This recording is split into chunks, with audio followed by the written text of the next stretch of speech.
Erik and Lyle Menendez have been behind bars for the last 35 years. And now their long-awaited parole hearing has concluded. Both brothers, through their own separate hearings, have been denied parole for the first time. Lyle and Erik Menendez were initially sentenced to life without the possibility of parole for the 1989 murders of their parents, Jose and Kitty Menendez. They said they committed the murders in self-defense after years of abuse by their father. Earlier this year, an LA judge resentenced them to 50 years to life, making them immediately eligible for parole. During the separate parole hearings, the board is assessing whether or not the brothers are an unreasonable risk of danger to society. And in looking at those various factors, they saw that the brothers committed a very brutal murder, not just of their father, but also of their mother, shooting them multiple times and even reloading with a shotgun.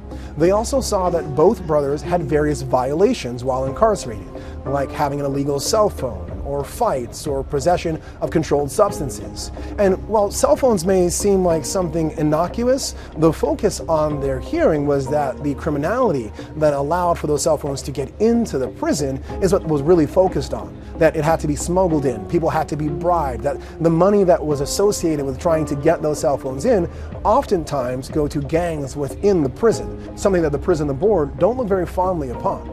And then, of course, many people focus on the actual crime itself, but there were also crimes before the murders of Jose and Kitty.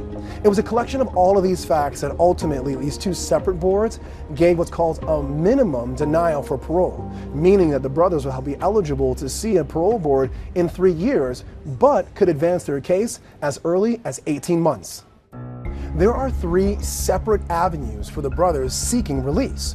This parole hearing stems from the avenue of resentencing, where the brothers were resentenced from life without the possibility of parole to 50 years in prison, thus triggering that parole hearing. But they're also seeking what's called a habeas corpus petition. That's a fancy way of saying that the detention, or in this case the incarceration of the brothers, is unconstitutional. That's where defense attorneys Mark Garagos and others are making the argument that newfound information, that letter that was written by one of the boys and found by a family member, and information from a very popular Mexican boy band suggesting that Jose Menendez was a sexual abuser of the boys, they believe that information would have resulted in a lesser penalty at trial. But the third one, and one that's definitely hitting headlines, is clemency. That's from Governor Newsom. He can provide clemency in the form of commutation, further reducing the sentence of the brothers, making them eligible for release even today, or a pardon, giving them a full forgiveness of the crime in which they are accused of. That has some political undertows, and no one knows just yet what information the governor will take from this parole hearing to use to either grant clemency or not. Though there are multiple avenues for the brothers to get released, and in this latest bid they were denied parole, it might not be a question of if the brothers get released, but when.